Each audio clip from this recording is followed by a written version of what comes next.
최근 미국 증시가 급락하면서 국내 투자자들의 부담도 커지고 있습니다. 이번 하락은 어떻게 보셨나요? 6월 들어서면 이제 미국의 고용 지표가 발표되고 그 다음에 물가 지표가 발표되는, 물가가 올라가고 고용이 좀 선방했다라는 표현이 나오면서 금리 인상 우려가 번지기 시작했고, 그러면서 이제 증시가 무너지기 시작했습니다. 근데 저는 개인적으로, 제가 틀릴 수도 있습니다, 여러분들. 근데 저의 개인적인 생각은 금리 인상을 하지 않을 거라고 보고 있어요. 왜냐하면 미국과 이란 간의 전쟁이 지금 거의 최종 단계를 앞두고 있습니다. 그러면서 지금 빨리 최종 단계를 진행할 것을 압박하고 있고, 실제로 호르무즈 해협으로 이제 통과하는 선박들이 이제 나오기 시작했다라는 거죠. 미국 쪽에서도. 이러한 점들을 고려해 본다라고 하면, 결국 전쟁이 만약에 해결된다라는 전제를 했을 때 유가는 결국 낮아질 것이고, 그럼 물가가 떨어질 거란 말이죠. 이번에 코어 CPI, 근원 CPI 같은 경우에도 이제 에너지 가격을 제외하게 되면, 뭐 식품 이런 것들을 제외하면 근원 CPI는 2.9%가 나왔습니다. 그러니까 사실 물가가 생각보다 그렇게 올라가지 않았다라는 거. 전쟁이 마무리되게 되면 안정될 거라는 거. 그리고 지금 소비가 미국 GDP의 3분의 2를 차지하는데 소비가 그렇게 좋지 않아요. 소비 심리도 굉장히 안 좋습니다. 그래서 이런 점을 좀 감안해 본다라고 했을 때는, 저는 섣불리 전쟁이 끝날지도 모르는데 선제적으로 그냥 금리를 올려버린다? 그럴 것 같진 않아요. 심지어 이 물가가 많이 올라간 거에 대해서 심각한 상황을 어느 정도 심각하게 바라보는지, 지금 연준 의장이 바뀌었죠. 지금 교체된 캐비넛이 새로운 연준 의장한테 질문했을 때 장기적으로 AI가 생산성을 끌어올려가지고 물가를 잡을 거다. 그러니까 이게 뭐 설득력이 있고 그게 가능한지 못하냐 이런 걸 떠나서 연준 의장의 스탠스 자체가 물가 그거 해결될 거야 라는 스탠스인 거예요, 사실상. 그럼 이게 뭘 의미하냐? 꼭 그런 건 아니겠지만, 물가 때문에 금리 인상을 할 것 같진 않은데? 그거 해결될 거예요, 장기적으로. 약간 이런 식이니까요. 그거 지금 진짜 너무 심각합니다. 이렇게 이제 한 게 아니라. 그러니까 대수롭지 않게 얘기한다까지는 아니지만, 그거를 너무 심각하게 봐서 이제 그것 때문에 뭐 큰일 났다, 그래서 금리 인상해야 된다, 이런 뉘앙스가 안 느껴진다라는 거죠. 그래서 이러한 것들을 고려해 본다라고 했을 때는 인상하는 것이 아니라 기다릴 것 같아요. 언제까지? 전쟁이 끝나고 유가가 떨어지고 물가가 안정될 때까지 동결하면서 관망, 이 기조를 유지할 거라고 저는 보고 있습니다. 그 상황이 되면 어떻게 될까요? 또 이제 인하 스탠스로 넘어갈 수가 있겠죠. 근데 인하 스탠스가 전 나올 거라고 보는 이유가 뭐냐면, 이번에 유가가 올라가면서 물가가 올라갔어요. 그러면은 이제 생산 비용이나 단가들이 다 올라갑니다. 그럼 어떻게 되죠? 수익성이 떨어져요. 수익성이 떨어지면 어떻게 되겠습니까? 그럼 수익성이 안 떨어지면 가격에다가 전가를 시켜야 되는데, 가격 전가시키면 사람들이 사겠습니까? 이거 소비력이 떨어져요. 소비 심리, 그래서 지금 망가지는 거고. 그리고 심지어 유가가 올라갔기 때문에 휘발유 가격 올라가면 미국에서는 이거 완전 필수 소비재거든요. 근데 이제 이런 것들 가격이 올라가니까 소비력이 더 떨어지죠. 예를 들면 우리 맨날 밥 먹고 살아야 될 거 아니겠습니까? 아니 이제 국밥이 5,000원이었는데 갑자기 10,000원 된 거예요. 뭐 그냥 예를 든 겁니다. 그럼 당연히 이제 맨날 먹고 살아야 되는 식비가 원래는 30만 원 들어가다 막 60만 원 들어간다고 쳐봅시다. 소비력이 30만 원이 더 떨어지는 겁니다. 그래서 미국 소비 심리가 그다지 좋지가 않아요. 물론 다시 올라갈 여지도 있긴 하지만 현재 상황에서 그렇게 좋진 않다. 그래서 소비가 그러면 왜 선방을 했냐, 직전 지표에. 그게 이제 유가 올라간 거 휘발유 가격에 반영돼서 그래요. 휘발유 소비 늘었고 뭐 비싸게 더 많이 사갔어. 가격 올랐으니까 안 살 수 없으니까 산 건데, 이거 소비가 좋아졌다고 볼 수는 없는 거죠. 그래서 사실 이러한 점들을 전반적으로 좀 따져본다라고 했을 때, 시장이 급락하긴 했지만 고물가는 필연적으로 불경기를 불러옵니다. 그래서 몇 달이긴 했지만 유가가 굉장히 높은 수준을 유지했고, 이 고유가가 고물가로 인해서 분명히 충격을 이미 확정적으로 준 포인트들이 있단 말이에요. 그게 이제 나비 효과로 경기를 또 타격을 줄 거라고 봅니다. 그러면은 향후 몇 달 안에 만약에 이제 유가가 안정된다고 가정하면, 전쟁이 끝나고요. 전쟁 끝나서 물가는 낮아졌는데 그 나비 효과로 이제 시간차를 두고 경기가 안 좋아지는 게 타격을 줄 수 있겠죠. 그럼 그 타격을 줬을 때 이제 어떻게 될까요? 물가 안정, 불경기, 금리 인하 조합이 형성되는 겁니다. 그래서 제가 봤을 때는 당분간 동결하면서 유지를 하다가 나중에 이 조합이 갖춰졌을 때 금리 인하를 진행하는, 이런 식으로 저는 방향성을 틀 거라고 보고 있어서, 지금 미국이 증시 급락하고 있기는 하지만 다음 주 미국 FOMC 회의에서 뉘앙스를 좀 읽어보셔야 되고요. 물론 이건 제 시나리오이기 때문에 제 시나리오가 틀릴 수도 있어요. 그래서 확실하게 연준의 스탠스를 좀 확인하시면서 가시는 게 중요할 것 같다. 그렇기 때문에 아직 적극적인 액션은 취하지 않는 걸 권장드리는 겁니다. 결과를 지켜보고 선택해도 늦지 않는다는 말씀이시죠? 네, 맞습니다. 근데 이제 확실하게 숫자 찍히는 반도체나 이런 데는 지금 증시 무너졌을 때 주가 또 많이 빠졌잖아요. 이럴 때 한번 사는 거 괜찮다고 생각합니다. 왜냐면 뻔히 미래가 보이니까, 실적이나 숫자들이. 이런 종목들은 저는 시장 무너졌을 때 그냥 미리미리 한번 사는 것도 괜찮다고 봅니다. 현재 시장에서는 이제 연준이 금리 인상으로 돌아설 수 있다는 이야기 그래도 나오기는 한 상황인데요. 금리 인상의 가능성을 전혀 안 보시는 것 같아요. 어떤 이유가 있을까요? 솔직히 이제 금리 인상의 가능성을 전혀 안 보고 있지는 않습니다. 왜냐면 어쨌든 지금 물가가 높은 건 사실이에요. 그래서 어쨌든 고용과 소비가 선방한 건 사실이고요. 물가가 계속 올라갔고 전쟁이 그리고 안 끝날 수도 있는 거잖아요. 사람 일을 모르기 때문에. 전 이제 막바지로 갔다고 보긴 하지만. 그래서 지금 실제로 기준금리 인상할 확률, 그 확률 자체가 굉장히 많이 올라왔어요. 그래서 금리 인상으로 돌아설 가능성은 없지는 않다고 봅니다. 열어둬야 된다고 생각해요. 저는 금리 인하를 할 거다라고 보지만 길게 봤을 때 당분간은 기준금리를 동결하다가 한 연말 정도나 내년 연초 정도엔 다시 금리 인하 재개할 것이다 이렇게 보거든요, 저는. 근데 금리 인상을 열어두긴 해야죠. 이번 구간을 스무스하게 잘 넘어가면 괜찮은데 못 넘어갈 수도 있거든요. 너무 심각해보죠, 버리게 되면. 그래서 이런 점을 좀 고려해 본다라고 하면 기준금리 인상 확률이 올라가는 거는 자연스럽다, 당연하다, 물가가 올라갔으니까. 근데 이제 중요한 거는 이게 얼마나 지속이 될 것이냐, 물가 상승이 이제는 조금 제한이 될 것이다. 여태까지는 굉장히 빠르게 올라갔거든요. 소비자 물가 지수도 막 쫙쫙쫙 올라갔단 말이에요. 유가가 많이 올라갔기 때문에. 근데 지금 국제 WTI도 그렇고 유가 자체가 원유 가격이 이게 변동성이 줄어들고 있어요. 3월달에 확 치고 올라갔다가 또 떨어졌다가 확 치고 갔다가 이게 점점 변동폭이 줄어들면서 하방으로 꺾입니다. 그러니까 이제 서서히 이제 하방으로 안정된 국면으로 넘어가지 않을까를 기대해 볼 수 있겠고, 어느 날 갑자기 또 막 진짜 전쟁 터져가 유가 확 뛰면 또 그건 모르겠는데, 설사 그렇다 하더라도 전쟁이 그렇게 확산이 돼버린다. 그럼 어떻게 될까요? 길어지지는 않죠. 전쟁이 진짜 액션을 취하면서 이게 무슨 세계대전으로 가진 않을 거잖아요. 사람 일 모르는 거지만 그러겠습니까, 설마? 그러니까 이제 이란과의 이제 전쟁이 확산이 돼버리게 되면 그거는 비교적 빨리 끝날 가능성이 높다. 한번 충격 확 주고 끝날 가능성이 높다라고 봐요. 그래서 저는 개인적으로 연준이 그런 불확실한 상황에다가 금리 인상 베팅을 할까? 불확실하잖아요. 전쟁 어떻게 될지도 모르고. 그러니까 일단은 관망할 것 같아요. 동결로. 인상이라는 게 심지어 기준금리를 지금 올리고 있는 추세가 아니었잖아요. 내리고 있는 단계였잖아요, 여태까지. 내리다 멈췄다, 내리다 멈췄다. 그런 상황이잖아요, 지금이. 그럼 지금 어쨌든 금리 인하 사이클 안에 있는 겁니다. 금리 인상 확률이 올라가긴 했지만. 그러면 금리 인하를 하다가 금리 인상으로 바꾸는 건 뭐죠? 피벗하는 거예요. 완전 방향을 바꿔버리는 거예요. 이거는 이쪽으로 가고 있다가 유턴해서 가는 거예요. 그러면은 이 유턴해서 가는 선택이라는 거는 쉽사리 하는 게 아닙니다. 정말 확실할 때 해야 돼요. 근데 지금 이런 불확실한 전쟁 모멘텀으로 유가 올라가고 있는 거에다가 방향을 완전 바꿔버린다? 저는 그러진 않을 것 같습니다. 관망할 것 같아요. 시간을 좀 끌면서. 너무 심각해지면 물론 인상하겠지만 그렇게 따지면 뭐 지금 너무 심각한가 싶어요 또. 왜냐면 다음 달이나 다다음 달 발표되는 물가지표부터는 이제 상승이 좀 제한이 될 거라고 봅니다. 그래서 저는 개인적으로 동결을 보는데, 그래도 혹시 모른다, 금리 인상 가능성을 열어두고 투자 전략을 짜기는 하셔야 한다, 이렇게 말씀드리고 싶습니다. 결국 가장 중요한 건 전쟁이 끝나는 걸로 보이는데 맞을까요? 그쵸. 아무래도 이제 전쟁이 결국에는 이제 끝나야 된다라고 보고 있고요. 전쟁이 그럼 끝날 수 있을까? 저는 끝날 수 있다고 봅니다. 뭐 단계를 진척이 안 되고 있으면은 도대체 어떻게 될까, 그냥 답답한 상황이 연출될 수 있는데, 진척이 되고는 있어요. 원래 처음에 이제 핵 관련된 거 이란 절대 포기 안 할 거다 그랬는데, 이제 뭐 핵 관련해서도 정리하는 거 어느 정도 굵직한 게 합의가 됐고, 디테일한 사안도 이제 합의가 잘 안 됐었는데 트럼프가 중간에 뭐 양보하는 모습을 보이기도 하고 그랬었거든요. 그래서 원래는 무조건 미국으로 가져와서 핵 폐기해야 된다 이랬는데, 자국에서 한다고 그러면 그것까지는 괜찮다, 막 이런 얘기도 하기도 했었고요. 그러니까 이제 그 핵이 정리하는 과정에서도 중국이나 러시아로 넘어갈까봐 이걸 우려한 거거든요. 왜냐면 글로 넘어가면 또 어떻게 될지 모르는 거기 때문에. 근데 어쨌든 이 최종 디테일한 사항까지 다 합의가 도출이 됐고, 이제 마무리만 하면 되는데 이란이 시간 끈다고 지금 트럼프가 화를 내는 거거든요. 지금 공격해버린다 막 이러는 겁니다. 빨리 합의 안 끝내면 니네 그냥 공격해버린다, 이게 된 거예요.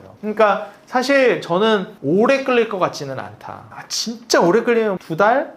정도로 보는데, 저는 원래는 5월 안에 끝날 거로 보고 있었어요. 실제로 유튜브에서도 그렇게 얘기했었고. 근데 제 생각보다도 많이 딜레이가 돼버렸습니다, 지금. 근데 그런 만큼 진척이 안 되고 있으면 모르겠는데 어쨌든 진행을 하고 있는 단계이기 때문에, 공격한다고 하는 것도 이것도 진행이 되고 있는 거예요. 빨리 이거 합의 안 하면, 마무리 안 하면 공격하겠다 하잖아요. 가만히 기다리는 게 진척이 안 되는 겁니다. 재촉하는 건 진척되고 있는 거예요. 그래서 저는 전쟁은 그래도 마무리 단계로 가고 있다고 보고, 정확한 시점은 모르겠지만 그래도 진행이 되고 있다는 관점에서 장기적으로는 좀 유가 안정과 그리고 그로 인한 물가 안정이 도출되지 않을까, 전쟁은 그래도 마무리 단계로 가지 않을까 기대를 하고 있습니다. 뭔가 좀 한 가지 팁을 듣자면, 전쟁이 끝나면 이 주식 사야 된다고, 그런 계획 있으신가요? 전쟁이 끝나면 일단 첫 번째로 사야 되는 게 저는 제약바이오라고 봅니다. 제약바이오가요, 지금 주가가 엄청 떨어졌어요. 근데 실적은 엄청 올라가고 있어요. 근데 외국인들은 계속 사고 있어요. 뭐 모든 종목이 그렇다는 건 아니에요. 몇 개 종목들이 그렇다는 겁니다. 그리고 제약바이오 분위기가 개선됐어요. 툭툭 호재들이 터지기 시작했습니다. 계약 터지면서 수주 터지면서 4월부터 6월까지 그 아스코부터 해가지고 AACR이라든지 지금 암학회, 굵직굵직한 암학회 4월, 5월 그리고 6월 달에 이제 당뇨병 학회까지 연달아서 학회들이 있었어요. 4월부터 6월까지 굵직굵직한 학회들이. 그리고 이제 연말로 가게 되면 이제 에스모도 있거든요. 유럽 암학회도 있어요. 그럼 이제 그때까지 가게 되면 학회에서 만나서 같이 살펴봤던 부분들에 있어서 뭘 하겠습니까? 나중에 서로 시너지를 내겠죠. 계약 체결하고. 이런 것들이 이제 기대감이 불러 모아질 수 있는 거예요.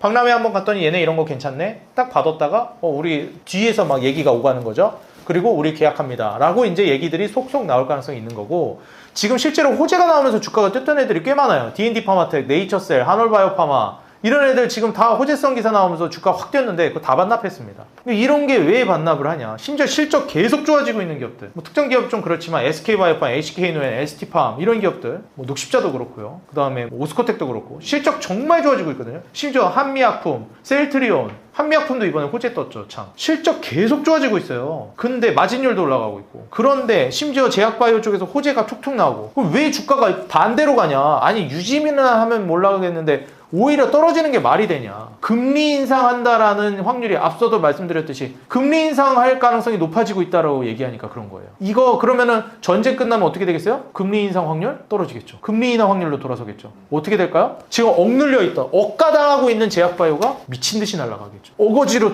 때린 거니까. 원래는 올라가야 되는 애들인데. 그래서 전쟁 끝나면 1순위 제약바이오입니다. 현재 지금 눈여겨봐야 되는 지표 중 하나가 환율입니다.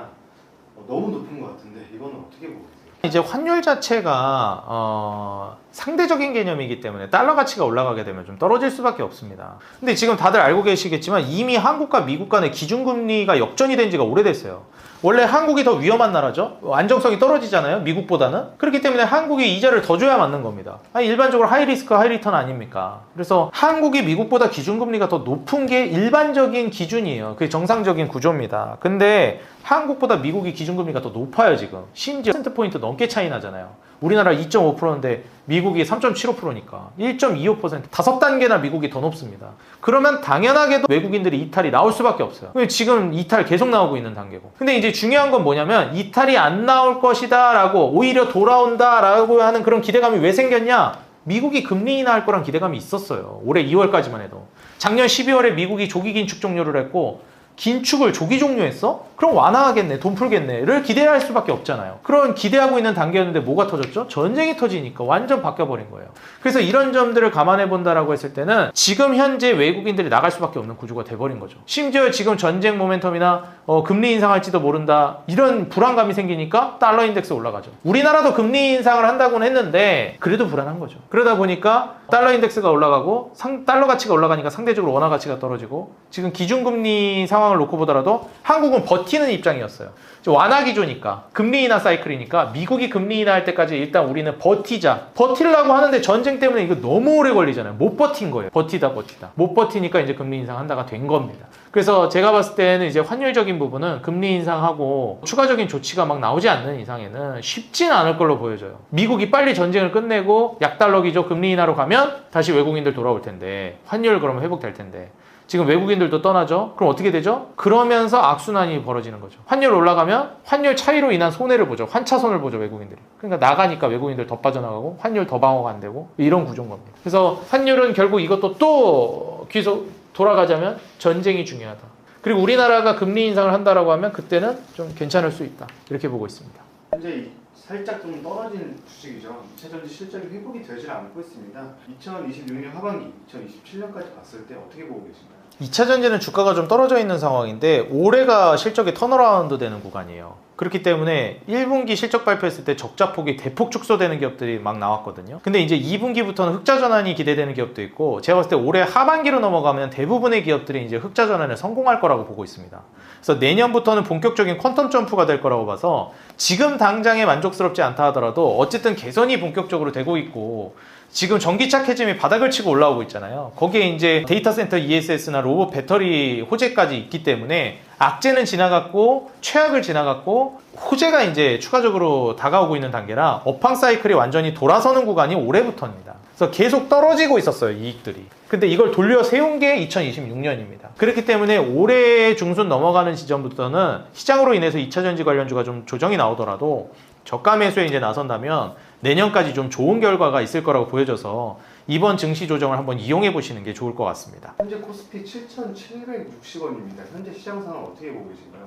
급락장 끝납니까? 사실 이제 급락장이 끝났다라고 아직 좀 판단하기는 조금 이른 것 같아요. 왜냐면 이제 6월달 들어서면서 시장이 크게 빠지기 시작했는데 그 처음이 어떻게 시작됐는지를 우리가 생각해 보는 게 중요할 것 같습니다. 지난주 이제 금요일날 기억하실지 모르겠는데 미국에서 이제 고용지표가 발표됐습니다. 미국에서 고용지표가 발표되고 나서 어라? 경기가 생각보다 괜찮잖아 라고 이제 얘기가 나오면서 그럼 금리 인상해야 되지 않을까? 경기 나름 나쁘지 않고 여기에 이제 물가가 여태까지 굉장히 많이 올랐으니까 물가를 잡고 경기가 좀 안 좋아지더라도 물가를 잡기 위한 금리 인상이 필요할 것 같아 이제 의견이 올라왔고 당연히 그런 이제 투심이 올 수밖에 없는 상황이었어요. 왜냐면 우리가 이제 금리 인상하는 조건 자체가 고물가에다가 호경기거든요. 근데 솔직히 호경기까지는 아니에요. 근데 이제 어쨌든 경기가 나름 선방했다라고 이제 해석을 하면서 시장이 물가를 잡기 위한 금리 인상을 해야 되지 않을까라는 쪽으로 기울어졌습니다. 금리 인하하기 위해서는 이제 저물가에다가 그리고 추가적으로 불경기가 겹쳐져야 되는데 좀 반대로 간 거죠. 그래서 사실 금리 인상하지 않을까라는 우려감에 시장이 크게 무너졌고 그러면서 이제 연속적으로 이제 조정이 시작됐거든요. 한번 이제 트리거가 시작되면 그때부터 분위기가 또 급반전되기도 합니다. 그런 이제 급반전된 분위기가 쭉 이어졌고 거기에서 이제 이번에 물가 지표까지 발표가 됐어요. 다들 알고 계시겠지만 오늘 촬영일 기준으로 CPI 소비자 물가 지수가 발표됐거든요. 근데 이게 또 굉장히 많이 올라가는 모습을 보여줬습니다. 전년 대비 한 4.2% 정도 올라갔고 이 정도면은 물가가 굉장히 많이 올라간 거예요. 뭐 예상치에 부합한다고는 했지만 예상치 자체가 높았기 때문에 부합한 것이지 수치 자체가 낮아졌다? 이건 전혀 아니거든요. 뭐 그나마 다행이라고 볼 수 있는 거는 지금 현재 구간에서 우리가 그 근원 CPI 변동성이 큰 상품이라고 얘기하는 에너지나 식품 쪽을 제외한 그 코어 근원 CPI를 보게 되면 2.9%가 나왔습니다. 그렇기 때문에 근원 CPI를 보게 되면 사실 유가나 뭐 에너지 이런 쪽이 너무 많이 올라가가지고 물가가 올라간 거지 그런 것만 아니면은 솔직히 근본적으로 그렇게 많이 올라가지 않았다. 주택이나 뭐 자동차 신차 그리고 뭐 자동차 보험 이런 것들은 오히려 전반적으로 좀 떨어졌습니다. 그러니까 떨어졌다기보다는 정확히는 상승폭이 줄어든 거죠. 상승폭이 낮아졌습니다. 그렇기 때문에 이러한 점들을 감안해 본다라고 했을 때는 물가 그래도 괜찮지 않을까라는 의견도 있기는 해요. 그래서 지금 이야기가 나오고 있는 게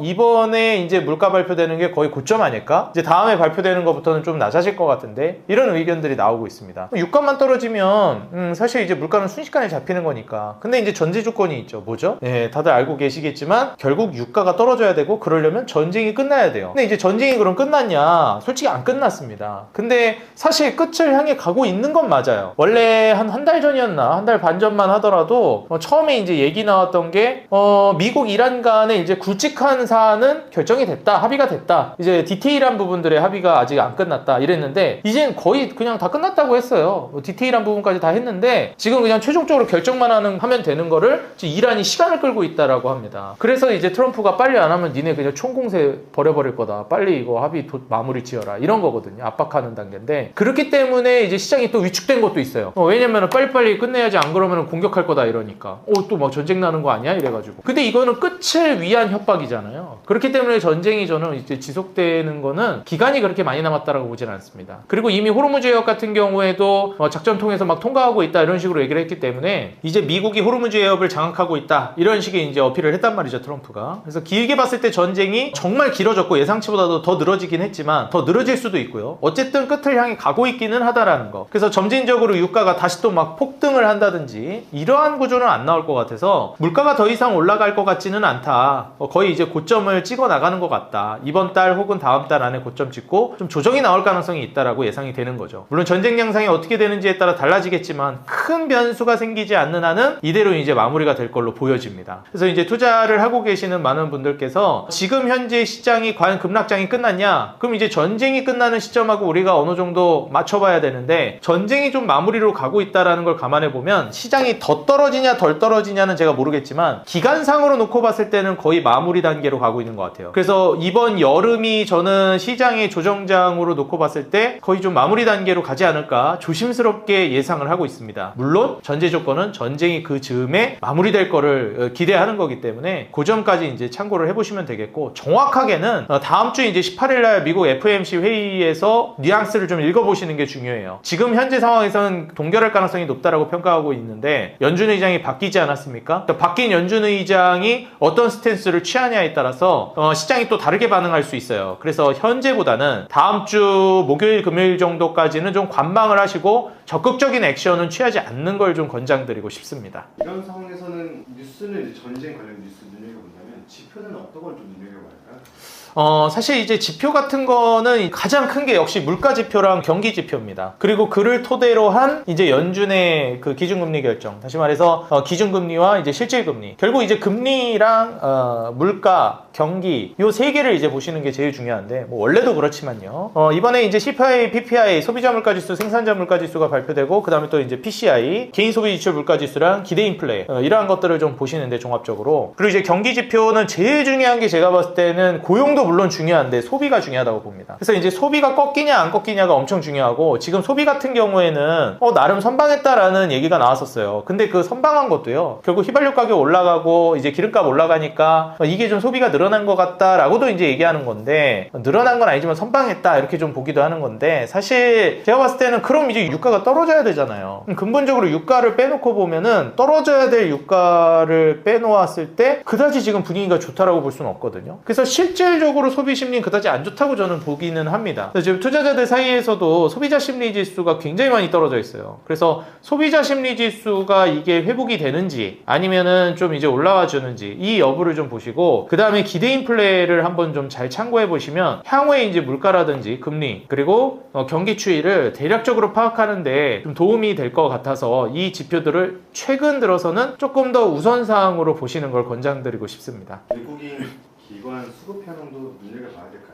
일단 이제 외국인이랑 이제 기관 수급 현황 같은 경우에는 제가 보기엔 역시 이제 외국인 수급을 제일 먼저 보기는 해야 돼요. 그래서 외국인 수급을 중심으로 먼저 좀 보시는 걸 권장드리고, 외국인들이 한국에서 너무 많이 빠져나가고 있다라는 의견이 많았습니다. 어쨌든 그렇게 빠져나가고 있는데도 불구하고 오히려 사들이거나 아니면은 매도하지 않고 사모아가는, 보유하고 있는 그런 기업들이 있어요. 그래서 외국인 보유 비중이 그래도 유지가 되거나 늘어나고 있는 이런 기업들은 향후에 이제 다시 또 치고 갈 가능성이 높거든요. 그래서 외국인들이 매도하고 있다라는 현 상황에서 오히려 외국인들이 사는 그 섹터나 종목들은 훨씬 더 증시가 살아났을 때 강한 상승을 보여줄 수 있고, 지금 하락장에서도 훨씬 더 잘 버텨줄 수가 있기 때문에 지금 주가가 빠지는데 외국인들이 모아나가는 주식이 있고요. 그리고 외국인들이 이제 사거나 아니면은 유지하면서 횡보하고 뭐 혹은 올라가는 이런 종목들이 있어요. 뭐가 됐던 간에 이런 종목들은 다 괜찮다고 봅니다. 특히 이제 외국인들이 많이 들어올 때도 들어올 때지만 외국인들이 빠져나가고 있을 때 사는 종목들이 굉장히 경쟁력 있는 기업들이거든요. 그래서 그런 기업들 위주로 좀 보시길 바라고, 기관 수급은 개별 종목들 위주로 좀 차곡차곡 모아나가는 기업이 뭔지를 한번 체크해 보시는 걸 권장드리고 싶습니다. 일단 이제 최근에 많이 매수세가 들어온 게요, 반도체 소부장 쪽이 매수세가 들어왔는데 그 중에서도 HPSP 같은 종목들이 외국인들이 꽤 많이 들어왔습니다. 그리고 뭐 LNC 바이오라든지 이런 의료 뷰티, 스킨 부스터 쪽이죠. 이런 쪽도 이제 매수세 들어오는 걸 많이 봤고요. 특히 소부장 쪽이 매수세가 많이 들어오고 있어요. 그리고 이제 떨어지는 과정에서 매수세가 들어오고 있는데 매력적인 종목들이 삼성 SDI라든지 이런 이제 2차전지 관련된 종목들도 주목해 볼 만합니다. 우리가 이제 주가가 떨어진다 하더라도 증시에서 이제 좀 뭐 주가가 항상 오를 수는 없으니까 올랐다 떨어졌다 하긴 하는데, 그럴 때마다 외국인들이 오히려 사 모았다라는 거, 이런 거는 우리가 좀 긍정적으로 볼 수 있겠고, 특히 또 이제 제약바이오나 이런 쪽으로 좀 넘어간다라고 했을 때 앞서 LNC바이오 같은 스킨 부스터도 그렇지만 이제 한미약품이라든지 각종 이제 종목들도 외국인 보유 비중이 늘어나고 있는 기업들이 꽤 있어요. 뭐 ST팜도 있고요. 그래서 개별 종목 관점에서도 외국인들이 좀 담아나가는 그런 종목들은 조금 더 이제 관심 있게 보시는 걸 권장드리고, 특히 큰 카테고리로 봤을 때 소부장 섹터들이 외국인 수급이 꽤 많이 들어왔습니다. 그래서 소부장 종목들을 조금 더 관심 있게 보셨으면 좋겠는데, 이게 왜 그러냐면 이게 시장이 흔들리다 보니까 또 진짜 금리 인상하는 거 아니야 이런 불안감이 제대로 해소도 안 됐고, 결국에는 크게 이제 기대감을 가지고 가는 종목보다는 확실하게 눈에 숫자, 실적으로 보여주는 기업들을 선호하게 돼요. 왜냐면 그게 안정적이잖아요. 금리가 올라간다 하더라도 실적 모멘텀으로 갈 수 있을 것이고, 이 기업은 실적이 계속 잘 나오고 더 잘 나오고 더 올라가고 있는데 이건 뭐 못 가겠어? 이런 그 안정감이 있거든요. 결국 실적을 믿고 간다 이러지 않습니까? 그래서 아무래도 반도체 쪽에 이제 외국인 수급들이 꽤나 들어오고 있고, SK하이닉스 삼성전자 아니던데 라고 하실 수 있는데 소부장 쪽으로 많이 들어오고 있어요. 그래서 이제 반도체 소부장이 지금 낙수 효과를 많이 받고 있는 구조입니다. 삼성전자, SK하이닉스 쉬어갈 때. 그래서 소부장 종목들을 일단 1차적으로 시장이 좀 불안한 현 시점에서는 좀 우선적으로 보시는 걸 권장드릴게요. 네이버가 시장 폭락에도 상승 중이었습니다. 이거 이유가 무엇이었나요?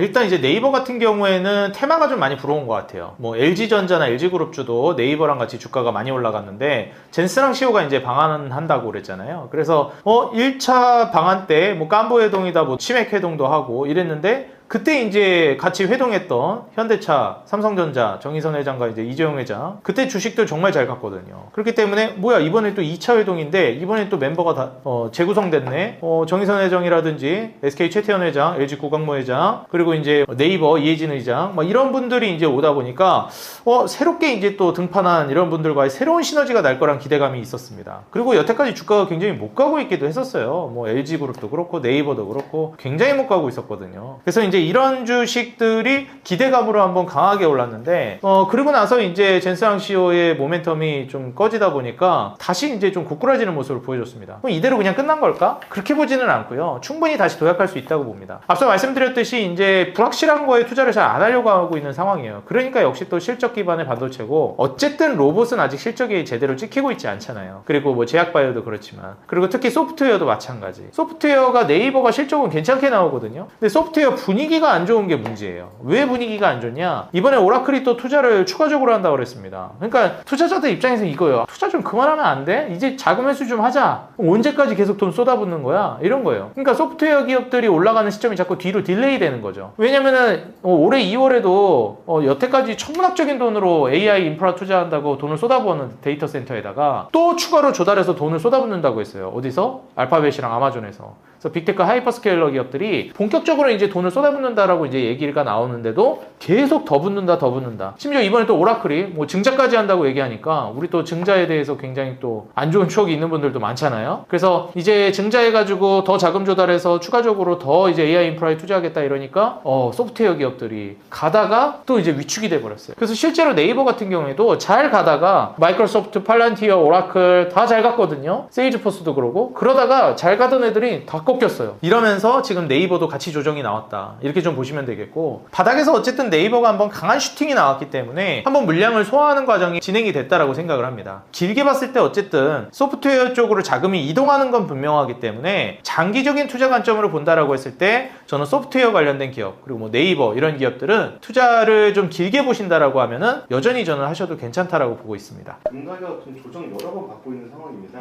이것도 같이 가져가는 거 어떻게 보시나요? 일단 금 가격이 왜 떨어졌는지를 우리가 알고 가야 되는데, 지금 시장이 좀 불안하다고 말씀을 드렸어요. 금리가 올라갈 가능성도 있다고 말씀드렸고요. 그래서 금리 인상 가능성에 대해서 투자자들이 느끼는 불안감이 뭐냐면, 금리가 올라가게 되면 달러가 강해지는 건데, 강달러 기조로 가는 건데, 어쨌든 화폐 가치가 강해지는 거잖아요. 근데 이제 보통 금 가격이 올라가는 요인이 몇 가지 있는데, 화폐 가치가 떨어지는 겁니다. 그래서 인플레이션 방어 수단으로 쓰는 거고, 정말 시장이 막 무너져가지고 안전자산 개념으로 이제 가져가는 게 또 있습니다. 근데 일단 기본적으로 이제 달러 가치가 올라갈 걸로 예상이 되죠. 금리 인상을 하게 되면. 그래서 금리 인상 확률이 올라가면서 강달러 되는 거 아니야? 그러면 금보다 이쪽으로 자금이 이동하는 게 낫겠다 해가지고 또 이제 이자도 주잖아요. 그렇기 때문에 이자가 올라가게 되면 그쪽으로 이동할 가능성이 높다라는 거. 그래서 상대적으로 금 가격이 좀 떨어지는 상황이 연출이 됐습니다. 그래서 시장이 불안한데 오히려 금 가격이 올라가야 되는 거 아닌가 하는데, 이게 좀 금리적인 문제랑 연결이 됐다라고 보시면 되고, 금 가격이 뭐 굉장히 많이 떨어졌어요. 저는 이럴 때 좀 금을 사도 사두는 거 괜찮을 것 같습니다. 왜냐면은 뭐 제가 틀릴 수도 있기는 한데 저는 결국 미국이 금리 인상 안 할 거라고 보고 있거든요. 금리 인하 기조로 갈 거라고 보고 있는 입장이라 지금 현재 시점에서는 어쨌든 이제 전쟁이 안 끝났기 때문에 유가로 인한 물가 상승 때문에 금리 인하는 못하지만 인상도 안 하고 좀 기다릴 것 같아요. 그리고 전쟁 마무리되고 유가 떨어지고 물가 안정될 때까지 기다렸다가 그 안정되는 걸 확인하고 그러고 나서 이제 뭐 금리 인하를 할까 말까를 결정할 거라고 보고 있는 입장입니다. 그래서 추후에 다시 또 금이 올라갈 가능성이 저는 있다고 보는 입장이니까 설사 그게 아니다 하더라도 아주 장기적으로 봤을 때 금은 인플레이션을 이제 해칭해 줄 수 있는 수단이라 이렇게 그 가격 자체가 고점 대비해서 쫙 미끄러질 때는 어디까지 떨어지는지 한번 살펴보시고 탁 반등이 나오는 구간에서는 안전마진 개념으로 일정 비율은 금을 확보해 두는 걸 권장드려요. 왜냐면 일단 기본적으로 금이 일정 정도 확보가 되어 있을 때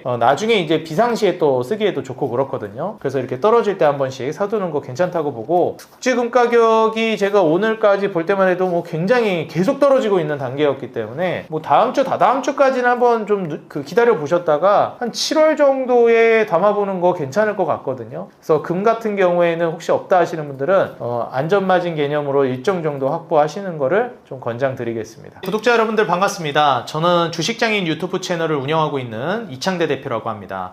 오늘 우리 구독자 여러분들께 좋은 인사이트 드리기 위해서 최선을 다했고요. 우리 구독자 여러분들 앞으로도 좋은 인사이트 통해서 계속해서 인사드리도록 할 테니까 제 주식장인 유튜브 채널도 많이 사랑해 주시고 지금 현재 시장이 굉장히 어려운 상황입니다. 흔들릴 때마다 내가 던져야 되는 종목, 던지지 말아야 될 종목 굉장히 여러분들이 잘 참고 가셔야 되고 시장이 흔들릴 때마다 종목을 던진다면 우리가 나중에 좋은 주식을 포트폴리오에 장기적으로 보유할 수가 없다고 생각합니다. 제가 항상 말씀드리는 게 있어요. 증시의 악재가 발생하면 추매를 고려하고 기업의 악재가 발생하면 손절을 고려해라. 여러분들이 지금 현재 주가가 떨어지는 게 단순히 떨어져서 손절을 고려하고 계신 건지 아니면 진짜 손절을 해야 돼서 매도를 해야 돼서 매도를 고려하는 건지 한 번 더 여러분들 심사숙고하시고 좋은 주식을 너무 흔드는 시장에서 손쉽게 던지는 그러한 투자 전략을 좀 주의하시기를 바란다 말씀을 드립니다. 저는 2027년 초까지는 그래도 좋은 증시 방향성을 예상하고 있기 때문에 그래도 긍정적으로 투자는 하되 리스크는 여러분들이 판단하셔야 되기 때문에 여러분들 확인하면서 징검다리도 두드려가면서 매매하시기 바랍니다. 항상 우리 개인 투자자 여러분들의 수익 그 하나만을 위해